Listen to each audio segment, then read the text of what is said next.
یا اللہ یا رحمان یا رحیم یا کریم یا اللہ یا رحمان یا رحیم یا کریم یا اللہ یا رحمان یا اللہ یا رحمان یا رحیم یا کریم یا اللہ یا رحمان یا رحیم یا کریم یا اللہ یا رحمان یا رحیم یا کریم وہی رب ہے جس نے تجھ کو متن کرم بنایا وہی رب ہے جس نے تجھ کو متن کرم بنایا ہمیں بھیک مانگنے کو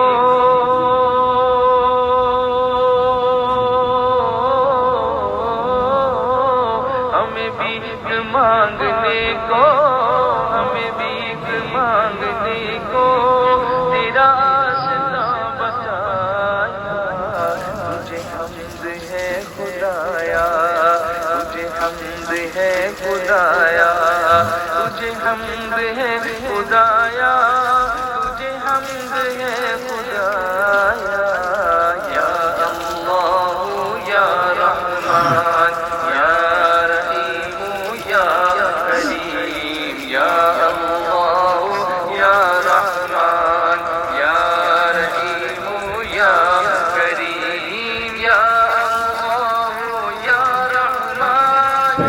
رحمان کے حاجی غلام بھائی حاجی احمد بھائی نے 9 لاکھ روپیہ دیا ابھی آپ کی بھی باری آئے گی ذرا اونچی آواز سے بول دیں 9 لاکھ روپے دیے ہیں الحمدللہ رب العالمین رب قدیر ان کے آبا و اجداد رشتہ دار جو با ایمان دنیا سے گئے پل پل ان کی مغفرت فرمائے جنت الفردوس میں اعلیٰ سے اعلیٰ انہیں مقام عطا فرمائے ان کی روحوں کی تسکین کے لیے یہ نذرانہ اس مسجد میں پیش کیا گیا رب قدیر اپنی بارگاہ میں قبول و مقبول فرمائے دوسرے حضرت جناب حافظ آصف لہری جنہوں نے 4 لاکھ روپے دیے 4 لاکھ کیے ہیں تمام تر معاون کو مددگاروں کو رب قدیر خوب نوازے ان کی نیک تمناؤں کو جلد سے جلد پورا فرمائے اب آئیے بڑا ادب احترام کے ساتھ میں اس مسجد سے جڑے ہوئے حضرات جو پل پل الحمدللہ تاج الشعراء جناب عاطف خان برکاتی کے ان کے زیر اثر الحمدللہ رب العالمین جو بات پیش کرتے ہیں ان کی کامگیری کو دیکھ کر کے الحمدللہ آگے بڑھتے ہیں رب قدیر ہمیں بھی ان بڑوں کے ساتھ رہ کر کے آگے بڑھنے کی توفیق عطا فرمائے تو جو باہر سے مہمان آئے ہوئے ہیں ان کی بارگاہ میں ہدیہ گل پیش کرنے کے لیے حضرت خواجہ عثمان ہارونی کے مساجد کے پاکیزہ اراکین کی بارگاہ میں عرض گزار ہوں گا کہ پھولوں کے گلدستے لے کر کے ذرا سا قریب آ جائیں اور ان بڑوں کی بارگاہ میں ہدیہ گل پیش کرنے کے لیے جو میں اعلان کروں اس پہ لبیک کہتے ہوئے آگے بڑھیں میرے لفظوں کو بزرگوں کی گواہی مل جائے مجھ کو بھی مملکت شیر کی شادی مل جائے میں بھی خسرو کی طرح رقص کروں شیر کہوں کاش مجھ کو کوئی محبوب الہی مل جائے ادب احترام کے ساتھ میں اس عظیم الشان شخصیت کی بارگاہ میں جس کا تعلق خاندان مصطفیٰ سے ہے سید طاہر بابا کی بارگاہ میں ضمیر خان سے گزارش کروں گا کہ ہدیہ گل پیش کروں نعرہ تکبیر نعرہ رسالت خاندان مصطفیٰ بڑا ادب احترام کے ساتھ میں ایک بہت ہی فعال بہت ہی متحرک بہت ہی دوراندیش شخصیت جناب شبیر پٹیل کے نام سے آج پورا گجرات انہیں موسوم کرتا ہے ان کی بارگاہ میں ہدیہ گل پیش کرنے کے لیے اونچی آواز سے سبحان اللہ کہہ دے پاکیزہ اعلان آپ تک پہنچا دوں اس مسجد میں سب سے زیادہ تعاون جس کا ہے حاجی شبیر پٹیل صاحب نعرہ تکبیر نعرہ رسالت مسلک اعلیٰ حضرت نعرہ حیدری اس دوراندیش فعال شخصیت کو عمر خضری عطا فرمائے اسی طریقے سے صرف گجرات ہی نہیں گجرات باہر تک رب قدیر انہیں کام کرنے کا جذبہ عطا فرمائے پھر بڑا ادب احترام کے ساتھ میں حاجی غلام بھائی کے بھائی کی بارگاہ میں ہدیہ گل پیش کرنے کے لیے حاجی سلیمان صاحب ان کے بارگاہ میں ہدیہ گل پیش کرنے کے لیے عقیل بھائی سے گزارش کروں آپ بھی نعرہ لگا سکتے ہیں اگر کسی کو یاد ہو تو۔ حافظ سراج صاحب کی اللہ زندہ باد زندہ باد۔ حافظ سراج صاحب ان تک ہدیہ گل پیش کرنے کے لیے جامع وجہ سے گزارش کروں گا۔ نعرہ تکبیر، نعرہ رسالت، نعرہ رسالت، فیضان خواجہ عثمان ہارونی، فیضان غریب نواز، حافظ عبدالرحمن شاہ صاحب اللہ برکاتی کی بارگاہ میں ہدیہ گل پیش کرنے کے لیے اویس بھائی سے گزارش کروں گا۔ حافظ سجاد صاحب، نعرہ تکبیر، نعرہ رسالت۔ بھائی برادران کے ساتھ حافظ محمود صاحب کی بارگاہ میں مجلس پہ ہر کوشش کروائی، جلدی آ جائیں۔ نعرہ تکبیر، نعرہ رسالت، یا رسول اللہ، کرام زندہ باد۔ سید صدیق بابا ان تک ہدیہ گل پیش کرنے کے لیے سید مختوم علی سے گزارش کروں گا۔ نعرہ تکبیر، اللہ اکبر۔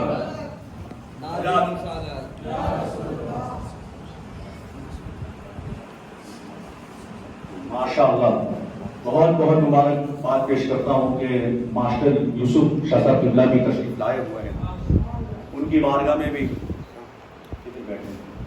ناصر صاحب، سبحان ماشاء اللہ، اللہ ماشاء اللہ تعالیٰ ان خدمت گزاروں کو لمبی عمر عطا فرمائے اور انہیں دیکھ کر کے ہمیں خدمت کا جذبہ عطا فرمائے۔ اب تک تو آپ نے سن کر کے کہ کسی نے 9 لاکھ دیے، کسی نے 4 لاکھ دیے، اب باری ہم غریبوں کی آئی۔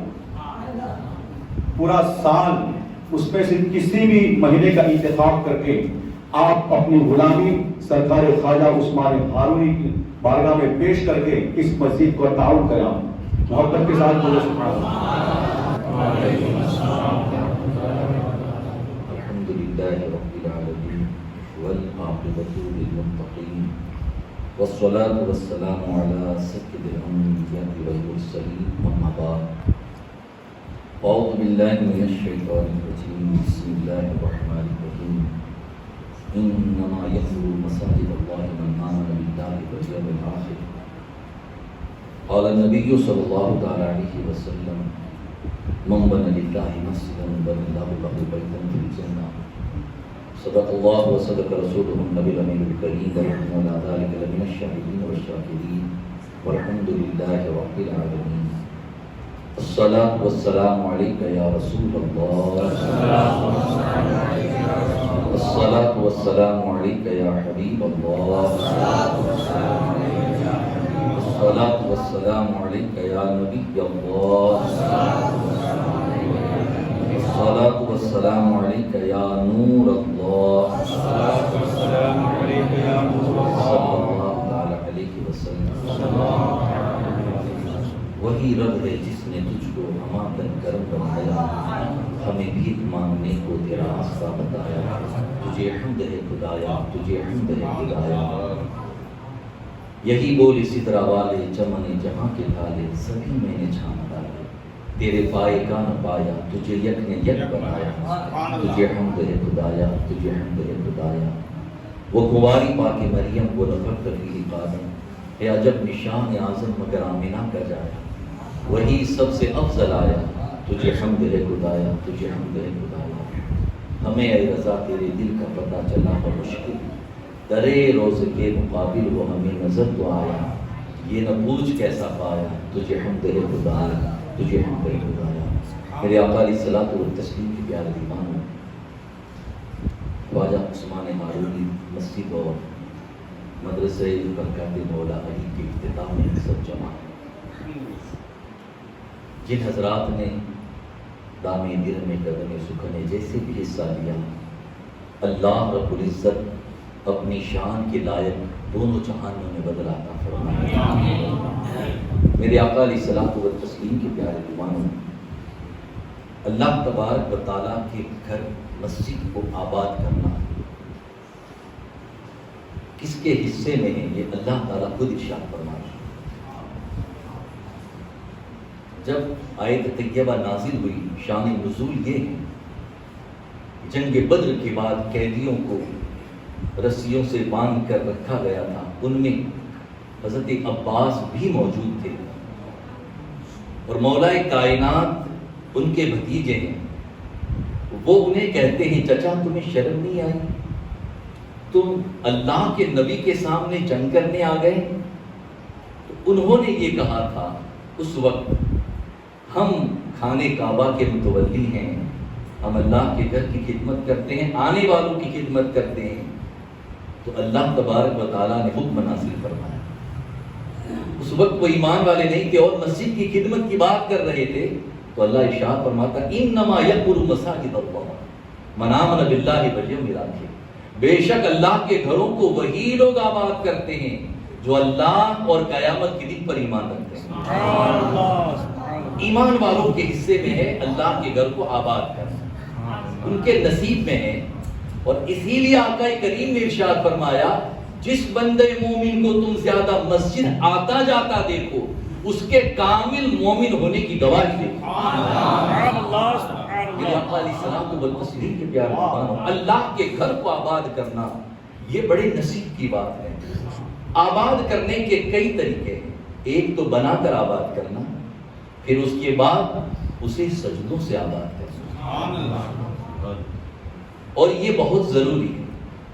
بنا لینے کے بعد ہماری ذمہ داری پوری نہیں ہوتی، اس کے بعد اس کے ساتھ ہمارا رابطہ مسلسل جاری رہے، یہی ہماری ذمہ داری ہے۔ اور میرے آقا علیہ الصلوۃ والتسلیم کے پیارے ایمانوں، مسجد کے حوالے سے اللہ کے پیارے حبیب صلی اللہ علیہ وسلم نے تو بڑا پیارا ارشاد فرمایا، من بنى للہ مسجدا بنى اللہ لہ بیتا فی الجنہ، کہ جس نے دنیا میں زمین پر اللہ کے گھر کو بنایا، اللہ اس کے لیے جنت میں گھر بنایا۔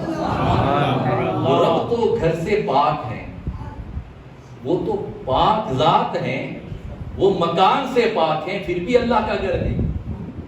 میرے آقا علیہ الصلوۃ والتسلیم کے پیارے دیوانوں، کل تک ایک زمین تھی، کل تک یہاں ہمیں نہیں پتا تھا کہ یہاں اللہ کا گھر بن جائے گا، اب بن گیا ہے۔ تو بننے کے بعد یہ جگہ کوئی معمولی نہیں ہے، یہ جگہ کوئی اب عام نہیں رہی ہے۔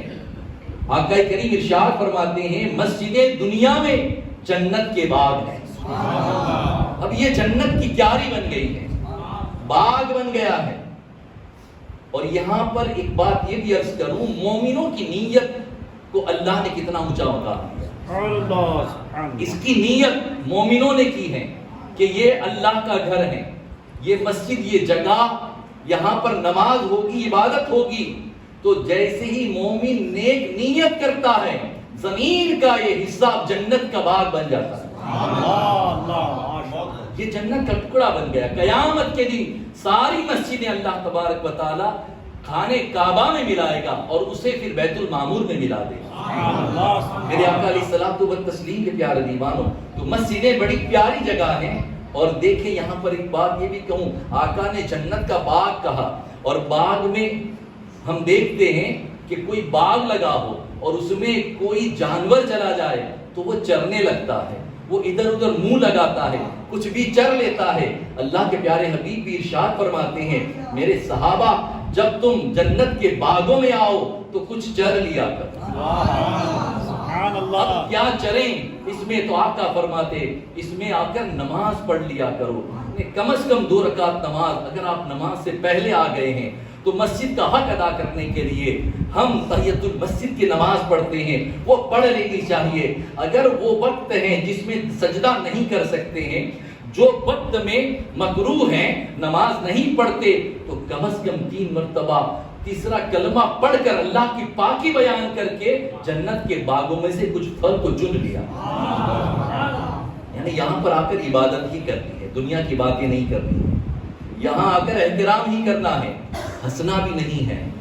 اس کی وعیدیں ہیں، جو مسجد میں ہنستا ہے آقا فرماتے اللہ اس کی قبر میں اندھیرا کرتا، اور پھر سوکھی لکڑی آگ میں بہت تیز ختم ہو جاتی ہے، جل جاتی ہے۔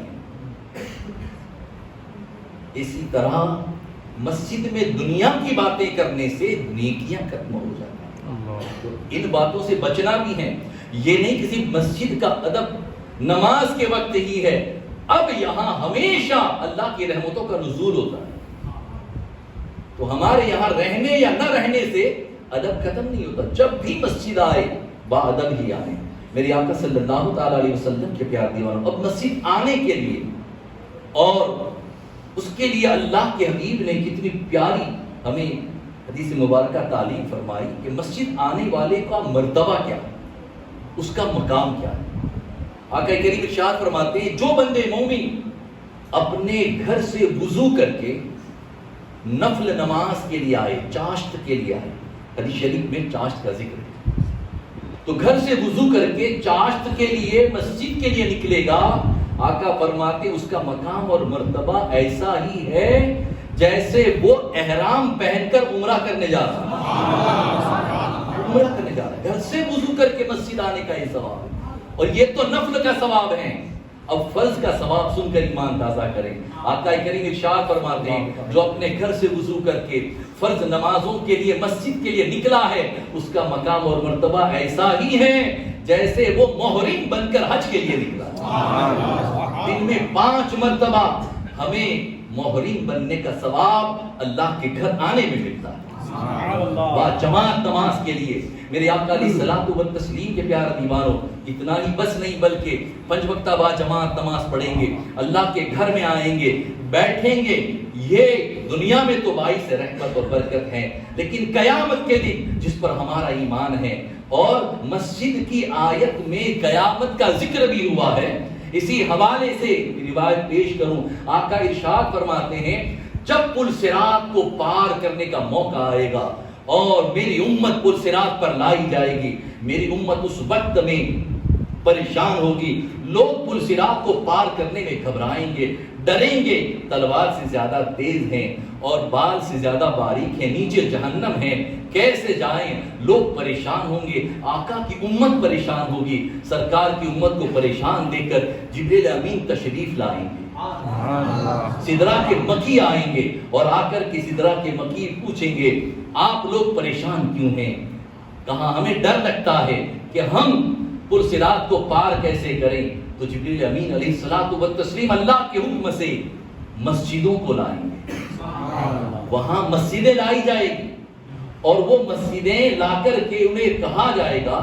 سرکار کی امت کو جبریل علیہ السلام کہیں گے تم دنیا میں ندی اور سمندروں کو کیسے پار کرتے تھے؟ کہ ہم لوگ تو کشتیوں میں بیٹھ کر پار کرتے تھے. تو جس طرح ندی سمندروں کو کشتیوں میں بیٹھ کر پار کرتے تھے، اپنی مسجدیں جس میں تم با جماعت نماز پڑھتے تھے ان پر سوار ہو کر پل صراط کو پار کرتے. یہ مسجدیں پل صراط کو پار کرنے کی کشتیاں بن کر آئی، مگر شرط ہے با جماعت نماز 5 وقتہ پڑھیں. میرے آقا علیہ الصلوۃ والتسلیم کے پیارے، اس میں آنے جانا، اس میں زیادہ بیٹھنا یہ شرط ہے. محرم شریف کا مہینہ ہے اور سرکار امام عالی مقام کی محفلیں ہم نے خوب سجائی. آپ نے سنا ہوگا، اس وقت مسجد کی باتیں تو سنا دوں کہ سیدنا امیر معاویہ رضی اللہ تعالیٰ عنہ نے قاصد پہ کو بھیجا مدینہ شریف، جاؤ مدینہ شریف جا کر کے امام عالی مقام سے میرا ایک پیغام پہنچا دینا. اس نے کہا میں نہیں جانتا، آج تک ملا نہیں ہوں، پہلی بار جاؤں گا. ان کی پہچان کیا ہے؟ سبحان اللہ، پہچان بتاتے ہیں امیر معاویہ رضی اللہ تعالیٰ عنہ کو. ان کی پہچان یہ ہے کہ وہ مسجد نبی شریف میں بیٹھے ہوں گے، سر جھکا ہوگا، اللہ کے ذکر میں محمود ذات ہوگی، نورانی چہرہ ہوگا، وہی حسین کی ذات ہے. مسجدوں میں بیٹھنا، مسجدوں میں زیادہ رہنا.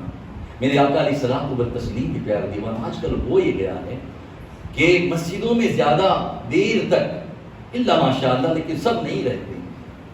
جمعۃ المبارکہ میں بھی اللہ کرے کہ پیٹلار میں ایسا نہ ہو کہ 2 رکعت پڑھ کے لوگ نکلتے ہیں، ورنہ بہت ساری جگہ ایسی ہیں 2 رکعت پڑھ کے مسلمان باہر ہو جاتے ہیں. تھوڑا سا بیان لمبا کیا ہو گیا، لوگوں کو مسجد میں پریشانی ہو جاتی ہے، کام کے لیے اور اپنے لیے وہ نکلنا چاہتے ہیں.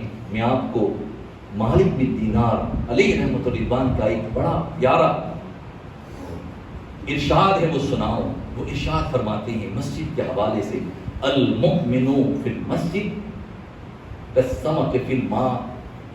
مومن مسجد میں ایسے قرار پاتا ہے جیسے مچھلی پانی میں قرار پاتا ہے. مومن مسجد میں آنے کے بعد قرار پا لیتا ہے، اسے پھر سکون ہی ملتا ہے۔ مچھلی کو باہر نکالو وہ تڑپنے لگتی ہے، وہ پریشان ہو جاتی ہے، بلکہ وہ مر جاتی ہے۔ مومن بھی مسجد کے بغیر نہیں رہ سکتا، وہ یہاں آ کر قرار پا جاتا ہے۔ اور پھر اس کے بعد کا جملہ بھی سن لیں، المنافق فی المسجد کالطیر فی القفص۔ منافق مسجد سے نکلنے کے لیے ایسے پھڑپھڑاتا ہے جیسے کہ کسی پنجرے میں کوئی پرندہ کہتا ہے۔ جلدی نکلنے کے لیے پرندہ پنجرے سے نکلنے کے لیے پھڑپھڑاتا ہے، کیسے نکل جاؤں؟ منافق ایسے ہی پھڑپھڑاتا ہے، مسجد سے کیسے باہر ہو جاؤں؟ مومن تو کبھی تڑپتا ہی نہیں ہے، وہ تو قرار پا لیتا ہے، اس کے تو دل کو سکون ملتا ہے کہ میں اللہ کے گھر میں آ گیا۔ میرے آقا علیہ السلام و تسلیم کے پیارے ایمان، اب آخر میں آباد کرنے کی بات پیش کر کے پھر بات مکمل کروں۔ ایک بزرگ تھے، سفر کر رہے تھے، سفر کرتے کرتے رات ہوئی تو آپ ایک گاؤں میں تشریف لے گئے اور بزرگان دین مسجد ہی میں رک گئے، ان کا ٹھکانہ مسجد ہوتا ہے۔ گئے تو مسجد پرانی تھی، در و دیوار بھی کچی تھی، چھت بھی صحیح نہیں تھی۔ نماز عشاء خود ہی اذان دی، کوئی نمازی نہیں آئے، سو گئے پڑھ کر۔ مسجد کی در و دیوار سے رات میں آواز آئی، اے اللہ تو ان کے گھروں کو ویران کر دے جنہوں نے مجھے ویران کیا۔ یہ حدیث شریف بھی بیدار ہوئے، فجر میں اذان دی، پھر لوگوں کو جمع کیا اور کہا لوگوں برباد ہو جاؤ گے، اللہ کے گھر کو آباد کرو، اور لوگوں کو سمجھایا، چلے گئے۔ پھر آئے واپس سفر کرتے ہوئے تو دیکھا کہ مسجد کی دیواریں پکی ہیں، چھت بھی بہترین بن گئی ہے، لیکن نمازی نہیں ہے۔ پھر وہی صدا آئی رات میں، پھر جمع کیا، کہا اے لوگوں اللہ کے گھر کو آباد کرو۔ کہا ہم نے آباد تو کر دیا۔ کہا یہ نہیں، اب اس میں آ کر نماز بھی پڑھو، آباد سجدوں سے کرو۔ پھر چلے گئے، تیسری مرتبہ جب آئے اور رات میں رکیں تو نماز عشاء میں دیکھا نمازی موجود تھے۔ پھر رات کو آواز آئی، اے اللہ ان کے گھروں کو آباد کر دے جنہوں نے تیرے گھر کو آباد کیا۔ مسجد کی در و دیوار سے روزانہ ہمیں دعائیں ملتی ہیں، اب ہمیں لینا ہے دعائیں، اس میں آپ کرتے ہیں۔ میرے آقا علیہ السلام و تسلیم کے پیارے ایمانوں، اس لیے اس سے ہمارا رشتہ مضبوط ہونا چاہیے۔ پیارے آقا صلی اللہ تعالیٰ علیہ وسلم کے پیارے ایمانوں، اور مسجد کے حوالے سے انیس الواعظین میں بڑی پیاری روایت ہے، ان لوگوں کی نماز، فرض نماز گھر میں نہیں ہوگی جو مسجد کے ہمسائے ہیں، مسجد کے پڑوسی ہیں، اور پڑوسی 40 گھر، چاروں طرف 40 گھر، وہ سب مسجد کے پڑوسی ہیں۔ پڑوسی ہونا بڑے فخر کی بات ہے کہ ہم مسجد کے پڑوسی ہیں، اللہ کے گھر کے پڑوسی ہیں، لیکن نمازیں نہ جائیں، باجماعت نماز پڑھنی ہو۔ آقا کریم صلی اللہ علیہ وسلم ایک مرتبہ ارشاد فرماتے ہیں، جبکہ حضور کے زمانے میں سب اپنا سب کچھ چھوڑ کر جیسے ہی بلال حبشی اذان دیتے دوڑ کر اللہ کے گھر میں آ جاتے تھے، اپنا سب کچھ چھوڑ دیتے تھے، پھر بھی سرکار فرماتے ہیں میں اپنے مصلی پر کسی اور کو کھڑا کروں اور ان لوگوں کے گھروں میں جاؤں جو گھر میں نماز پڑھتے ہیں، میں ان کے گھروں کو آگ لگاؤں۔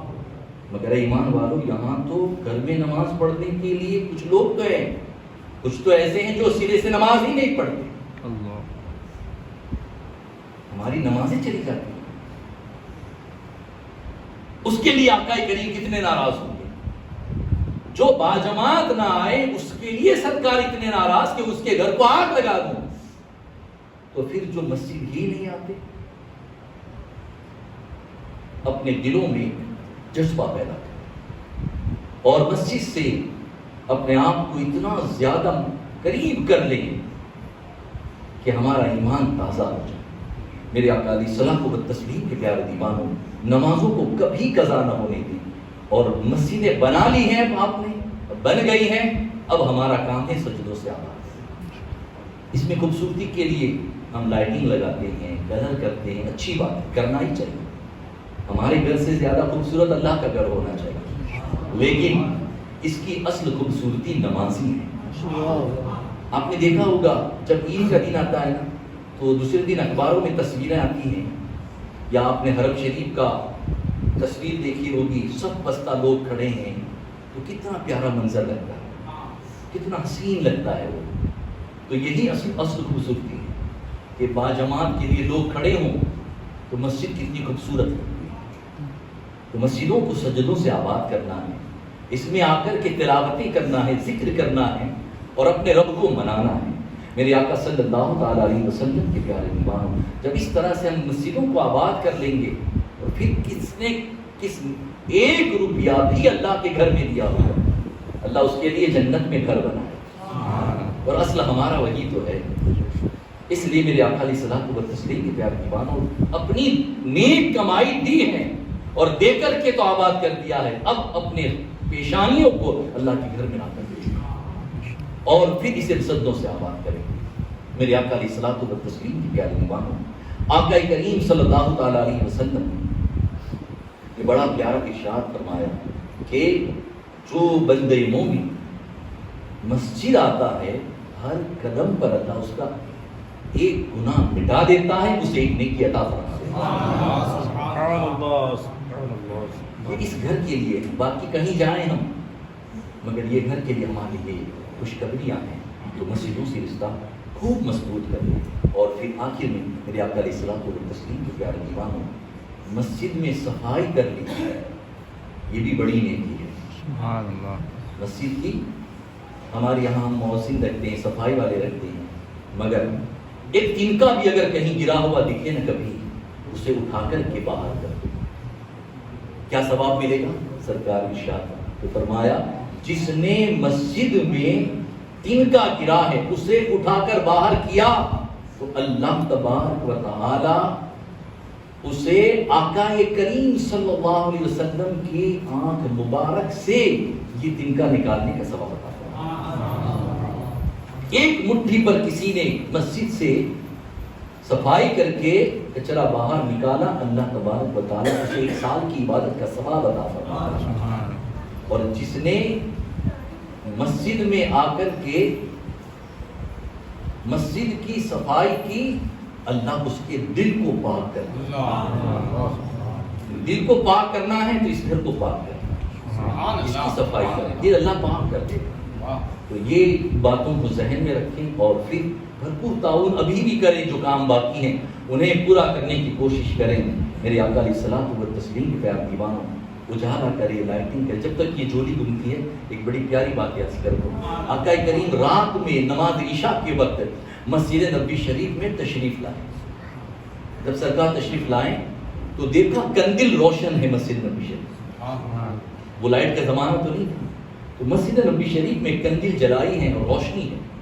حضور صلی اللہ علیہ وسلم کو بڑی خوشی ہوئی، آقا نے فرمایا کس نے یہ روشنی کی اور میری مسجد کو روشن کر دیا؟ تو صحابی رسول عرض کرتے آقا میں نے کیا۔ سرکار اتنے راضی ہوئے، اتنے راضی ہوئے اس عمل سے، کہا کہ میرے صحابی میں تجھ سے بہت خوش ہوں، میری کوئی بیٹی بھی بیاہی نہیں ہے ورنہ تیرے ساتھ آج نکاح کر لے۔ اتنے راضی ہوں گے سر، میری کوئی بیٹی بھی بیاہی اس وقت نہیں ہے ورنہ میں اس کا نکاح تیرے ساتھ کر دے، تیرے اس عمل سے میں اتنا راضی ہوں۔